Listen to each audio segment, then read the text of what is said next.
पहुंच गई हाईवे। गाड़ी ड्राइवर सब कुछ रेडी है ना एयरपोर्ट ले जाने के लिए? ड्राइवर पे रेडी और कार भी। अब तो मेरे साथ। क्या आपने कहा था ना आज मिस इंडिया का पहला इवेंट है मुंबई में और मुझे उसमें पार्टिसिपेट करने के लिए आज ही जाना होगा। हाँ।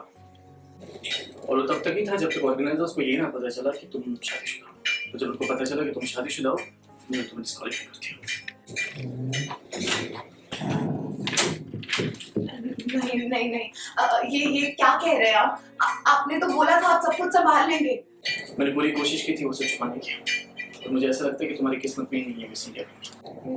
नहीं विवेक, मैं शादीशुदा नहीं हूँ।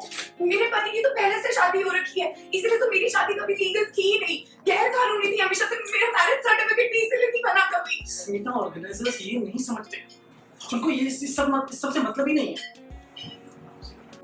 स्मिता, मुझे ऐसा लगता है कि तुम्हें अब अगले साल ट्राई करना चाहिए। इनफैक्ट मुझे ऐसा लगता है कि तुम्हें मिसेज इंडिया के लिए ट्राई करना चाहिए। नहीं, आप मुझे ऐसे अकेला छोड़कर नहीं जा सकते। मैंने मिस इंडिया में पार्टिसिपेट करने के लिए अपना पति, घर, परिवार सब कुछ छोड़ दिया। आपने मुझे वादा किया था कि आप सब कुछ संभालेंगे, उस वादे की कोई कीमत नहीं है। ओ एक्सक्यूज मी मैडम, तुम मेरी जिम्मेदारी नहीं हो, ठीक है? मैंने वो सब किया तुम्हारे लिए क्योंकि मुझे लगा था कि तुम्हें कोई बात है। स्मिता, कभी-कभी वैसा नहीं होता जैसे हम सोचते हैं। आपके पास बस यही है कहने के लिए? मैं कहाँ जाऊंगी, क्या करूंगी? आपने मुझे कहा था मैं सब कुछ छोड़कर अगर आ जाऊंगी तो आप मेरा साथ देंगे। आपने मुझे भरोसा दिलवाया था कि आप मुझसे बहुत प्यार करते हैं। और दिमाग खराब हो गया क्या? शादीशुदा इंसान हूं स्मिता, मैंने वो सब किया था तुम्हारे लिए क्योंकि मुझे लगा था कि तुम्हें कोई बात है।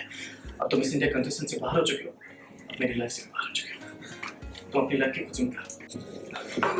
और वो जो महंगे तोहफे दिए थे आपने मुझे, उनकी भी कोई वैल्यू नहीं है। महंगे तोहफे होंगे तुम्हारे लिए, मेरे लिए नहीं। खैर, तुम वो चीजें अपने पास रख सकते हो तुम्हारे सपने टूटने की कीमत समझकर, ठीक है? इससे ज्यादा मेरे लिए कुछ नहीं तुम्हें देने के लिए।